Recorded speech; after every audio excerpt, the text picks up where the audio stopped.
యాదాద్రి భువనగిరి జిల్లా భువనగిరి కలెక్టర్ ఆఫీస్లో గంధమల్ల రిజర్వాయర్ చెక్కుల గురించి ఈరోజు కార్యక్రమం జరగడం జరుగుతుంది. ఇప్పుడు ముఖ్యంగా అందులో భాగంగా ఇప్పుడు కట్ట కింద 90 ఎకరాలు ల్యాండు చెక్కులు ఇవ్వడం జరుగుతుంది.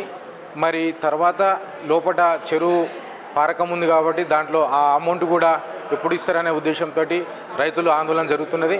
ఇప్పుడు ప్రస్తుతం అలా యాదాద్రి భువనగిరి జిల్లా తుర్కపల్లి మండలం గంధమల్ల గ్రామం మా ఊళ్ళో చెరువు అవుతుంది ప్రాజెక్టు లక్ష్మీ సాగర్ ప్రాజెక్ట్ అవుతుంది. మేము భూ నిర్వాసితులం మాట్లాడుతున్నాము. మాకు కట్ట పైసలు ఇస్తా అని ఇప్పుడు 6 నెలల క్రితం సర్వే జరిగింది. అది ఇవ్వడానికి ఈరోజు వచ్చినాము. మరి లోపల ఉన్న ప్రజల పరిస్థితి ఏంటి? మాకు ఈ డబ్బులు ఒకటేసారి ఇస్తుర్రా? ల్యాండ్ యాక్విజిషన్కు 42 లక్షలు 46 లక్షలు అన్నారు. మరి తర్వాత మాకు బయట దొరుకుతుందా ఈ డబ్బులకు? డిమాండ్ బాగుంది బయట, మాకేమో తక్కువ రేట్ ఇస్తారు. మేము ఎట్లా బతకాలి? మన అందులో చెర్లకు ఇప్పుడు ఆ డ్యామ్లో వాటర్ వచ్చినాక మాకేమైనా చేపలు కానీ పట్టుకోవడానికి కానీ ఇంకేదైనా బోటింగ్ కానీ ఏదైనా నిర్వాసితులకు కల్పిస్తారా మా నిర్వాసితులకు అనేది మేము డిమాండ్ చేస్తున్నాం. మేము మొత్తము కోల్పోవడం వల్ల చెట్టుకు ఎంత కట్టిస్తారు, బోరుకి ఎంత కట్టిస్తారు. 24 లక్షల మాకు బయట ఒక ఎకరం కూడా దొరకలేదు. ఇప్పుడు ఊరు పక్కపు ఉంటే డ్యామ్ జరుగుతుంది. ఊరు పరిస్థితి ఏంది? రేపున ఇప్పుడు బీచ్మిట్లకు నీళ్ళు వస్తాయి. ఇదంతా మాకు ఏమైనా ఇప్పుడు భూములు అయిన వాళ్ళకు ఏమైనా ఇల్లు కట్టేసే ప్రయత్నం చేస్తురా? ఇంకేమైనా ఉంటుందా మాకు? నగరం గ్రామం తుర్కపల్లి మండల్ మా మిస్సెస్ సర్పంచ్ ఇందనారావుకి అయితే గతంలో కూడా 9.5 టీఎంసీ అన్నారు, 9.8 అన్నారు, తర్వాత 4.8 అన్నారు. అప్పుడు గంధమల్ల పోద్దని చెప్పారు, ఇందనగరం పోద్దని చెప్పారు. సరే అదంతా పోయి కూడా ఇప్పుడు బీరాయిలే గారు ఏం చేసిండే 1.4 ఎంతో చేసిండు.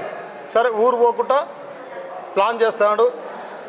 1 ఎకరా జాగ కూడా పోనీయాడు. కానీ దగ్గర చాలా జాగాలే పోతున్నాయి. మరి భీమరి కూడా మొత్తం పోతుంది, వాళ్ళ జాగాలు మొత్తం పోతున్నాయి. తర్వాత దాకొల్లది కూడా మొత్తం పోతుంది, ఒక 5-6 ఎకరాలు మిగులుతున్నట్టుంది. చింతకిందలది అయితే వాళ్ళ గంటలు జాగ ఉంటుంది చింతకిందలకు. తర్వాత బక్కలది కూడా మొత్తం పోతుంది. ఇక తర్వాత బోల్లోళ్ళది, ఇక ఈ మిగతా వాళ్ళది కొంచెం ఉండి కొంచెం పోతున్నాయి. అయితే మాకు ఐలయ్య గారు కూడా ఏమని ఇచ్చిండంటే, ఎమ్మెల్యే గారు నా ఇంట్లోకి వెళ్ళి పైసలు ఇస్తా, అందరికి ఒకసారి ఇస్తా పైసలు. నా అక్కడ లేట్ అయినా కానీ నేను ఈ పైసలు ఇచ్చి తొందరగా అందరికి పైసలు వేస్తాడు. ఇప్పుడు ఓన్లీ కట్ట వేస్తుండు. మరి కట్టది ఒకటే వేస్తే కరెక్ట్ కాదు. ఈ కట్ట పైసలు వేస్తే 5 గుంటలు 2 గుంటలు 10 గుంటలు అద్దె ఎకరం వస్తాయి. అద్దె ఎకరం పైసలు ఎక్కడ పోతాయి? ఇక్కడ ఈ ఆడని తప్పు కట్టుకుంటారు, ఇటు పోతాయి అటు పోతాయి కదా. మళ్ళీ జాగాలు పనికి రాకుండా కొనుక్కోకుండా అవుతారు. దయచేసి ఎమ్మెల్యే గారికి మనం చెప్పేది ఏంటంటే, ఎమ్మెల్యే గారికి కలెక్టర్ గారికి తొందరగా మా పైసలని అందరికీ రైతులు చెర్ల ఎంతమంది జాగాలు పోతున్నాయో తొందరగా అందరికీ పైసలు ఇవ్వాల్సిందిగా కోరుకుంటున్నాము. తర్వాత చెట్లకు అన్నీ సపరేట్గా ఇవ్వాలి, బాయిలకు సపరేట్గా ఇవ్వాలి, బోర్లకు సపరేట్గా ఇవ్వాలి. తర్వాత కరెంటు సాంక్షన్లు కూడా, మరి ఈ సాంక్షన్లు బయట పనికి వస్తాయా మళ్ళీ ఎట్లా ఇస్తారు అది కూడా మాకు క్లియర్గా చెప్పాలి.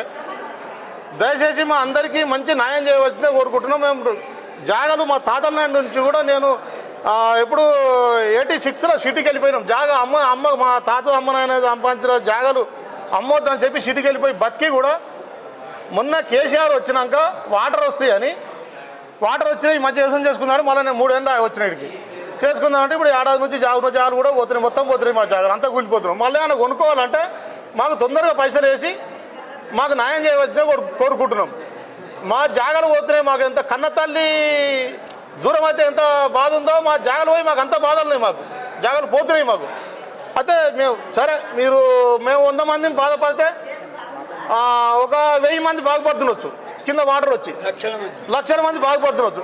కానీ మా 1000 మందిని మొత్తం మా రక్తం మారిపోయేటట్టు మాకు మొత్తం మా జీవితాలు ఖరాబు చేసేటట్టు ప్లాన్ చేయొద్దు. 100 మంది మాకు సహకరించి మా పైసలు మాకు ఇచ్చేస్తే మేము కొనుక్కుంటాం.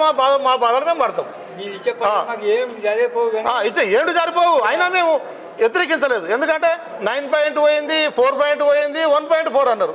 ఊరు కాపాడుతున్నాం అనగా జాగాలు మొత్తం పోతున్నాయి. కొంతమంది అయితే కొంతమంది జాగాలు ఉంటున్నాయి.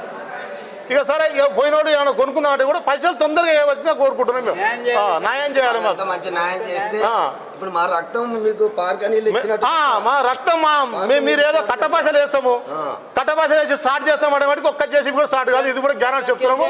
ఇక మా మీదకి పోవాల్సి వస్తుంది జేసీబీలు కానీ మిషన్ కానీ ఎలాంటి పరిస్థితులు ఒక్క కట్ట పైసలు వేసి ఒక్క జేసీబీ కూడా అటెంకర్ రావద్దు.